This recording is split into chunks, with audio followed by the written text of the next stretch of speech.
Hello guys, welcome back to my YouTube channel again. Wow, I'm happy to have you all back. Anytime I want to talk to you people, I always feel good. I'm just so happy. So how are you all doing? Hope you're doing great. Amazing. Hope you're beautiful. As for me, I'm fine. You can see. Okay, so guys, today's video is about cost of living in Norway, in Oslo, as an international student.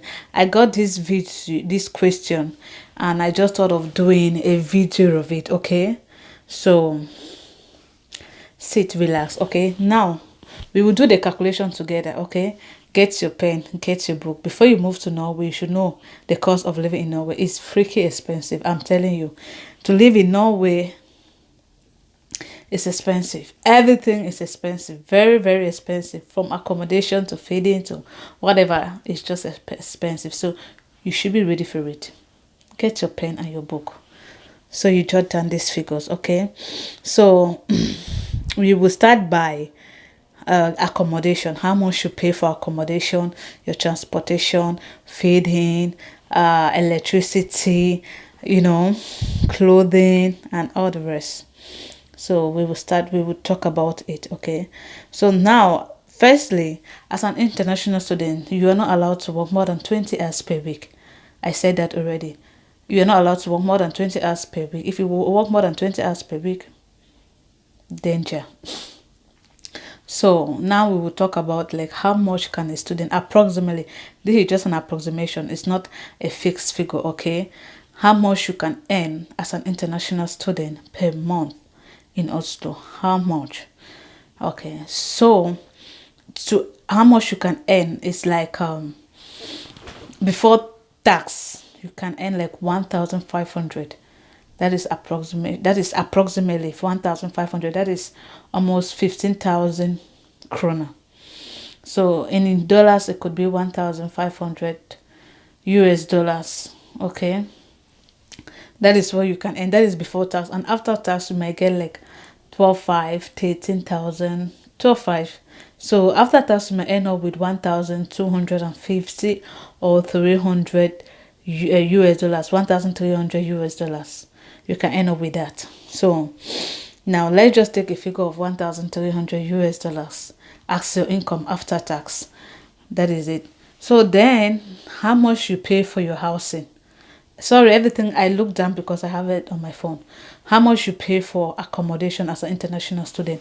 Now it depends. If you are renting in the CO apartment, student housing, then it's less cheaper. If you're renting out, it's less cheaper. And one of the criteria for you to be able to rent the CO student housing, for you have to be less than 35 years. If you are more than 35 years, then there's no way you will get approved for any accommodation in the SU, because they give it for those that are less than 35 years. If you're above 35 years, you can sort yourself out. Okay, that is private. You can go to the private market, and then it's expensive.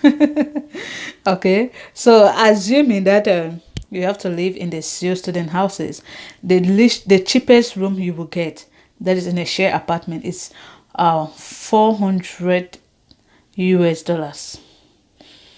That is the cheapest you can get, 400 US dollars. And this room also ranges from both furnished and unfurnished. Okay, so furnished is a little bit more expensive, and less furnished is like the cheapest. If you are coming and maybe you can find yourself a bed, table, or chairs, then it's good. But if you can't, then you go for furnished, and it's a little bit expensive. And again, with this single room in a share apartment, you can either share your bathroom with one person, or you choose not to share. You just share the kitchen. I have another video about that on my channel. Okay, you can just check it out, like the apartment tour. You will see how the apartment if you share with two people, share the bathroom with two people, or you don't want to share the bathroom, you want just to have your own bathroom and share the kitchen, then they all have different prices. But the cheapest you will get is like 4,000 krona. That is like approximately 450 US dollars. So that is the cheapest you will get.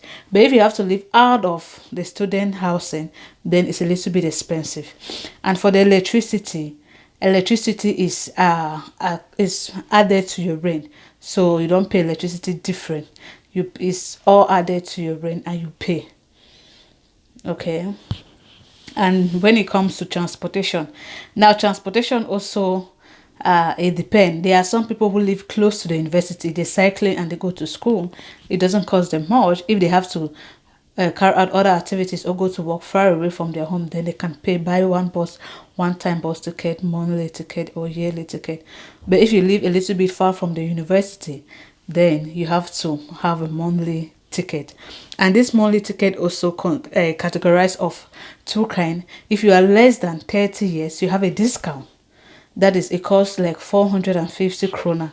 That is 45 US dollars or $50. And if you are above 30 years, it's approximately 750 or 800 krona. That is maybe 70, 80 US dollars. That is the transportation per month. And this bus ticket, you can only use it in zone 1. You can, like, Oslo is divided zone 1, zone 2, zone 3, zone 4. You can only use it in zone 1. If you have to go out of zone 1, then you have to pay extra, a little bit extra for the bus ticket. But that is the amount of money that you paid. Okay.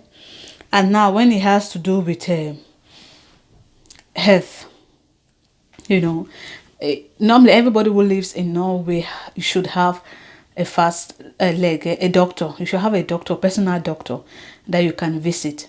And one time visit, if you have to visit this doctor, it costs like 250 krona per visit. Okay, there are sometimes you even visit the doctor without anything and you go there, you spend your money. There was one time, oh god, I ate something. I had an allergy for something that I ate, and the thing was troubling my stomach. I went to my leg, and they did everything to me, and she was like, "You're fine. Maybe you ate something. Maybe you have allergy to something, so don't eat it again. Then go home." And she didn't prescribe for me any drug. She didn't even say take paracetamol, nothing. And the next thing was that they gave me a bill to pay. I was so mad. I was like, hey, if I knew I would have come here, but then you don't know what is wrong with you, so you have to go. So then you have to go to your doctor.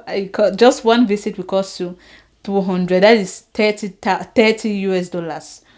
30 US dollars. So it might cost you approximately that amount of money. That is per visit. So if you have to visit every month, how much it will cost you? Okay, but I don't think it will cost that much. I don't think you need to go to see your leg every time. Okay, so that is it. And now if you have to, with food, grocery is very expensive. If you go to the shop, it's very expensive to buy. So how much you spend on food also depend on how you eat. How much you eat, you get it. Some people eat a lot, some people don't eat. Okay, and it depends on if you eat at home or you buy food out, because eating out is expensive, I'm telling you. But if you have to cook your own food at home, then you can spend about 1,500, 2,000 krona per, or 3,000 krona per month on food. But food here is expensive. If you go to the shop, it's expensive. So then that is approximately 400 US dollars. 400, 300 US dollars for food that you can spend. I hope you have these figures written down, because I'm just reading I'm just reading what I wrote. Okay, that is how much you will spend. Okay, now when it has to do with clothing, here you don't just wear clothes as you want. You wear clothes per the season. Okay, the weather tells you what to wear and what not to wear. So if it's during winter clothing are very expensive. If you have to buy like the second hand or you have to buy new, they are so expensive. But sometimes, like for adults, you can choose to buy one that you use it for like 2-3 years. Okay, like the winter jacket, the wool, the socks, everything, the hand gloves. So you can choose to buy new and you use it for long, and that is expensive. So for like the winter, because winter clothing are expensive, you can spend roughly about like 2,000 krona. For that, 2,000 krona should be like 250 US dollars for winter clothing. Okay, and if you have to buy like the second hand, then it should be less cheaper. Okay, it should be less cheaper. So I don't know how much that might cost you. That is it for the clothing. Okay, and during maybe let's say during autumn, summer, you also have different clothing. It's not the same. So it depends on the weather that tells you to wear which clothes you want to wear. So you see this figure. So at the end of it, you might end up out of the 1,300 US dollars that you earn, you might end up spending like, let's say 1,000 US dollars in the month, and you may have just little to save, 300 US dollars. So that is how it works. Okay, that is like approximately what you spend from what you earned. So you don't save that much as an international student. You don't save that much. You work so that you can keep body and soul together, okay, to take care of yourself. That is for a single person. And if it's a family, my dear, or if it's a family, all what I said there, times two.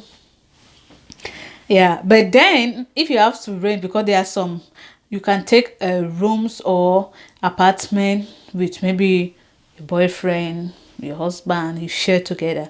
That should be a little bit less cheaper, less expensive than if you have to live alone. So that is it. That is the cost of living as an international student in Norway. Okay, I hope I answered this question. Right, so that is it for this video. I hope you enjoyed this video. I hope you love it. I hope it's useful to you. And if you want to see more of stuff like this, okay, let me know. Whatever you want me to show you, you want me to do, I'm at your service. Okay. Just let me know in the comment section. You know, I don't know that much. Okay, let me know in the comment section what you think, what are your questions and your comment. Drop it all in the comment section, and then I will get back to you. I'm very responsive. I reply to all messages. Okay, you know that I reply to all messages sent to me on my YouTube channel, not the ones sent to me privately. If you send me messages privately, I will come and answer you. But if you send messages on YouTube, I'll reply you on YouTube. Okay, so all your questions, comment, I will see them. I get notification for all of them. Okay, so guys, thanks for watching, and if you find it useful, okay, do subscribe and share. Okay, give me a thumbs up. Until then, I will see you in my next video again. Bye bye.